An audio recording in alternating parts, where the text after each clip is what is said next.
मायाजाल में फंसे नारद। एक बार नारद जी को यह अभिमान हो गया कि उनसे बढ़कर इस पृथ्वी पर कोई दूसरा भगवान विष्णु का भक्त नहीं है। उनका व्यवहार भी इस भावना से प्रेरित होकर कुछ बदलने लगा। वे भगवान के गुणों का गान करने के साथ साथ अपनी सेवा कार्यों का भी वर्णन करने लगे। भगवान से कोई बात छुपी थोड़ी ही रहती है। उन्हें तुरंत इस बात का पता चल गया। वे अपने भक्त का पतन भला कैसे देख सकते थे। इसलिए उन्होंने नारद को इस दुष्वृत्ति से बचाने का निर्णय लिया। एक दिन नारद जी और भगवान विष्णु साथ साथ वन में जा रहे थे।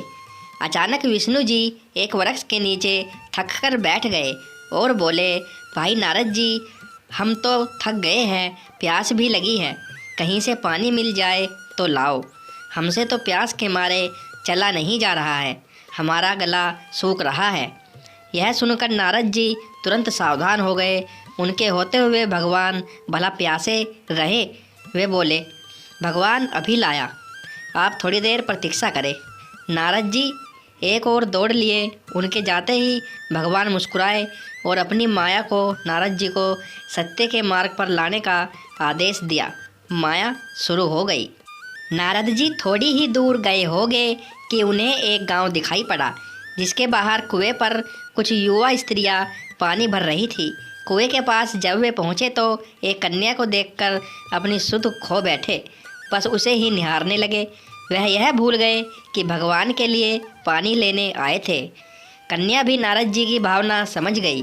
वह जल्दी जल्दी जल से घड़ा भरकर अपनी सहेलियों को पीछे छोड़कर घर की ओर लपकी। नारद जी भी उसके पीछे जो लिए। कन्या तो घर के अंदर चली गई, लेकिन नारद जी ने द्वार पर खड़े होकर नारायण नारायण का अलख जगाया। गृह स्वामी नारायण का नाम सुनकर बाहर आया। उसने नारद जी को तुरंत पहचान लिया। अत्यंत विनम्रता और आदर के साथ वह नारद जी को घर के अंदर ले गया और उनके हाथ पैर धोकर स्वच्छ आसन पर बिठाया तथा उनकी सेवा सत्कार में कोई कमी न छोड़ी। उनके आगमन से अपने को धन्य बताते हुए गृह स्वामी ने अपने योग्य सेवा के लिए आग्रह किया। नारद जी बोले, आपके घर में जो आपकी कन्या जल का घड़ा लेकर अभी भी आई है, मैं उससे विवाह करना चाहता हूँ। नारद जी की बात सुनकर गृह स्वामी एकदम चकित रह गया, लेकिन उसे मुहूर्त में उसने अपनी कन्या का विवाह नारद जी के साथ कर दिया तथा उन्हें गांव में ही उतनी धरती का टुकड़ा दे दिया। खेती करके वे आराम से अपना और अपने परिवार का पेट भर सके। अब नारद जी की वीणा एक खूंटी पर टंगी रहती, जिसकी ओर उनका ध्यान बहुत कम जाता। अपनी पत्नी के आगे नारायण को वे भूल गए। दिन भर खेती में लगे रहते, कभी हल चलाते, कभी पानी देते, कभी बीज बोते तो कभी निराई गुड़ाई करते। जैसे तैसे पौधे बढ़ते, उनकी प्रसन्नता का परावार न रहता। फसलें हर वर्ष पकती कटती, अनाज से उनके कोठार भर जाते। नारद जी गांव के एक संपन्न किसान माने जाने लगे। वर्ष दर वर्ष बीतते चले गए और नारद जी की गृहस्थी भी बढ़ती चली गई। 3-4 लड़के लड़कियां भी हो गई। अब नारद जी को एक क्षण की भी फुर्सत नहीं मिलती थी। वे हर समय बच्चों के पालन पोषण तथा पढ़ाई लिखाई में लगे रहते अथवा खेत में काम करते रहते थे। अचानक एक बार तेज बारिश हुई, जिसने कई दिनों तक बंद होने का नाम ही नहीं लिया। बादलों की गरज और बिजली की कड़क ने सबके हृदय में भय उत्पन्न कर दिया। मूसलाधार वर्षा ने गांव के पास बहने वाली नदी में बाढ़ की स्थिति पैदा कर दी। चारों ओर पानी ही पानी फैल गया। कच्चे पक्के सभी मकान ढहने लगे। घर का सामान बह गया। पशु भी डूब गए। उनके व्यक्ति मर गए। गांव में त्राही त्राही मच गई। नारद अब क्या करे। उन्होंने भी घर में जो थोड़ा कीमती सामान बचा था उसकी गठड़ी बांधी और अपनी पत्नी तथा बच्चों को लेकर जान बचाने के लिए पानी में से होते हुए बाहर निकलने लगे। नारद जी बगल में गठड़ी थामे एक हाथ से एक बच्चे को पकड़े और दूसरे हाथ से अपनी पत्नी को संभाले हुए थे। पत्नी भी एक बच्चे को गोद में और एक हाथ पकड़े धीरे धीरे आगे बढ़ने लगी। पानी का बहाव अत्यंत तेज था। तथा यह भी पता नहीं चलता था कि कहाँ गड्ढा है और कहाँ टीला। अचानक नारद जी ने ठोकर खाई और गठड़ी बगल से निकलकर बह गई। नारद जी गठड़ी कैसे पकड़ते, दोनों हाथ तो घिरे थे। मन मसोस कर सोचा फिर कमा लेंगे। कुछ दूर जाने पर पत्नी एक गड्ढे में गिर पड़ी और गोद का बच्चा छूटकर बह गया। पत्नी बहुत रोई, लेकिन क्या हो सकता था। धीरे धीरे और 2 बच्चे भी पानी में बह गए। उनको भी बहुत कोशिश की बचाने की, लेकिन कुछ न हो सका।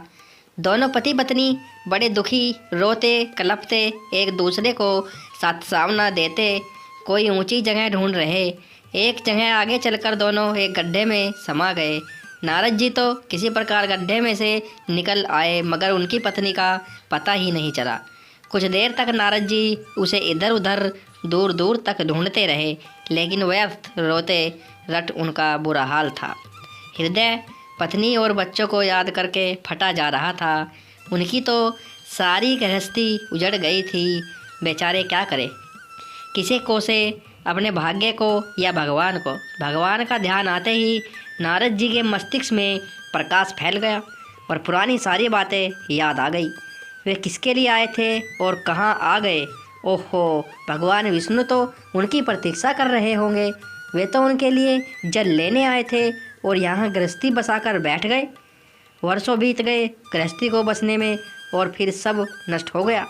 क्या भगवान अब भी मेरी प्रतीक्षा में उसी वृक्ष के नीचे बैठे होंगे। यह सोचते ही बाढ़ नदारद हो गई। गांव अंतर्ध्यान हो गया। वे तो घने वन में खड़े थे। नारद जी पछताते और शर्माते हुए दौड़े। देखा कुछ ही दूर पर उसी वृक्ष के नीचे भगवान लेटे हैं। नारद जी को देखते ही उठ बैठे और बोले, अरे भाई नारद, कहाँ चले गए थे? बड़ी देर लगा दी, पानी लाए या नहीं? नारद जी भगवान के चरण पकड़कर बैठ गए और रोने लगे, आंसू बहाने लगे। उनके मुंह से एक बोल भी नहीं फूटा। भगवान मुस्कुराए और बोले, तुम अभी तो गए थे, कुछ अधिक देर थोड़ी ही हुई है। लेकिन नारद जी को लगा था कि वर्षों बीत गए। अब उनकी समझ में आया यह सब भगवान की माया थी, जो उनके अभिमान को चूर चूर करने के लिए पैदा हुई थी। वे सोचने लगे, उन्हें बड़ा घमंड था कि उनसे बढ़कर त्रिलोक में दूसरा कोई भक्त नहीं है। लेकिन एक स्त्री को देखकर वे भगवान को भूल गए। उसको पछतावा होने लगा और उनका घमंड जरा सी देर में ढेर हो गया। वे पुनः सरलता और विनय के साथ भगवान के गुण गाने लगे। दोस्तों, वीडियो अच्छी लगी हो तो वीडियो लाइक और चैनल को सब्सक्राइब जरूर करें। नमस्कार दोस्तों।